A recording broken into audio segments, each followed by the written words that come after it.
Welcome to DIY for Homeowners by Mother Daughter Projects. I'm Steph. I'm Vicki, and today we're at my house, and you know what? I'm getting my floors cleaned, and I have called in a professional because they are so dirty that I just lost total control and need someone to clean them the right way and done. The right way and done. So this is Robert Johnson. Hey, how are you?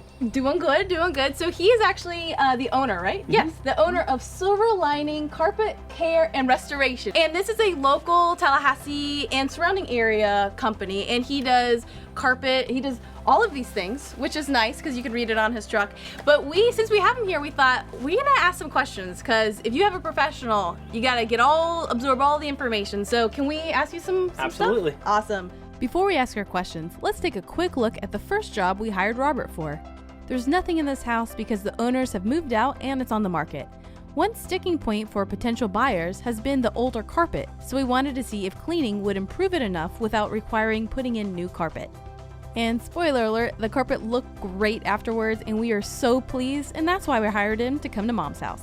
So we will ask you a few questions. Absolutely. And I want to ask you, the first question is about actually carpet cleaning. When you clean that carpet, there were some stains on the floor, and you said probably what has happened with these is they used something that kind of set the stain. So would you just tell people what is a DIY cleaner that people can use when they have stains on their carpet? Sure, I recommend Windex multi-surface cleaner with vinegar. Never resolved just because of that black bristle brush. You end up scrubbing it into the padding, and then once you get it professionally cleaned, it just wicks back to the surface. Okay. So I have a dog, and I have a machine called a PetBot that I use to clean some of those spots, and in it there's like substance that I can buy for it that I put in the machine. Is that good to use for carpet? Do you recommend something else for pet issues? You can, as long as you extract it all the way. Okay. If you leave it damp for more than 6 to 8 hours, it will possibly sour, and then it will be down into the padding, and then once that wicks back, that odor's in the padding because it acts as a sponge, and it will smell terrible. Interesting. Okay, so the biggest thing is being able to extract all of the liquid out. As much moisture as you can. Okay, so when people actually buy carpet, they do recommend there's different levels of the padding underneath.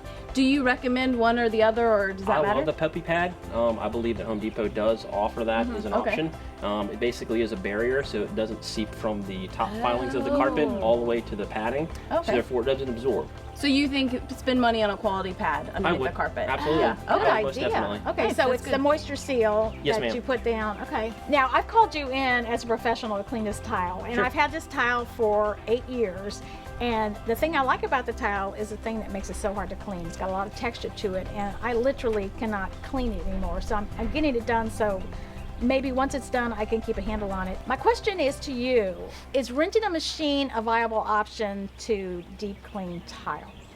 You can rent a machine. The difference between that is you're going to be using the water temperature that you're getting out of your hot water heater.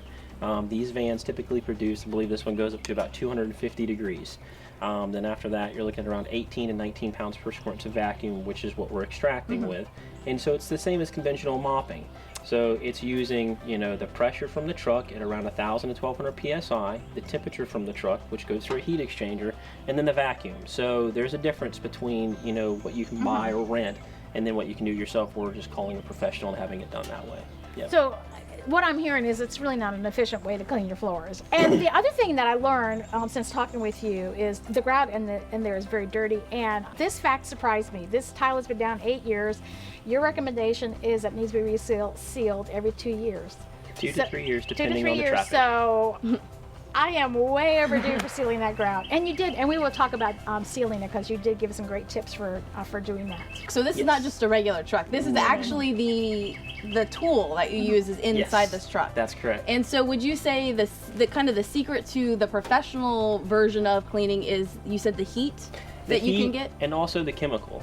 You just don't want to go in someone's house without finding exactly what they're allergic to. If they have asthma, if they're breathing perfumes and it makes them allergic, if they have any type of upper respiratory problems, if they've got kids, things like that. You just want to make sure that you're not just going in someone's house and spraying chemicals down and cleaning it. There goes more than just that. You want to make sure that you're reading the SDS sheet for any type of cleaning, whether it be carpet or tile. Yeah, with carpet, it's typically a hydrogen-based peroxide detergent. It's non-toxic. Matter of fact, it's a Green Seal certified chemical.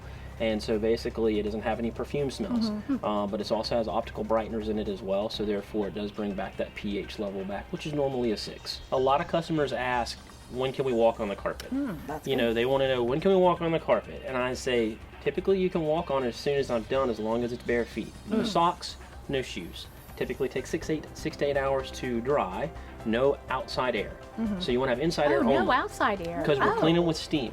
So you don't want to add moisture to the carpet. It'll prolong the drying time. Yeah. Just because it's tile, the grout is also porous. So it will hold moisture in. So if you have windows open on a nice day like today, it's going to cause it to stay wet for a little bit longer than normal. I know you did ask us to turn the air conditioning on and turn the fans on when you did the other house. So we did that, and it did. And the next morning we went over there and it was dry. It was And good, then the next day you got a And next day we got an offer. Yes. Yes, that's right. Yes.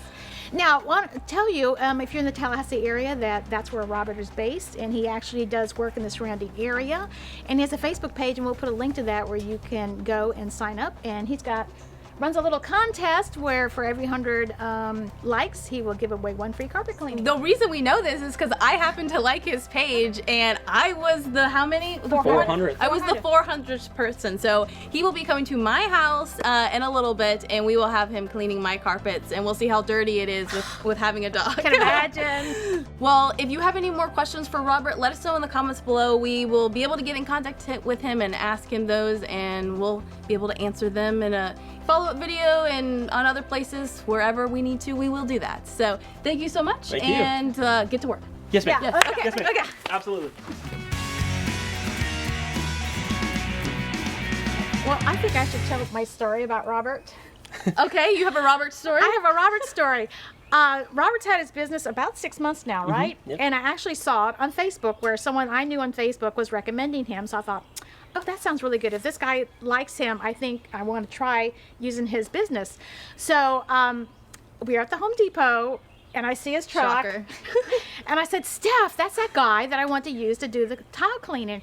And I said, I'm going to go say hello. And I said, she's no. Like, she's like, no. So I literally went up to the truck, tapped on the glass, and I was so impressed because, for one thing, the truck is all labeled. He's in a professional shirt. He was on a phone call. He immediately put his phone down and started to talk with me. And I thought, you know what? That's good business practice. So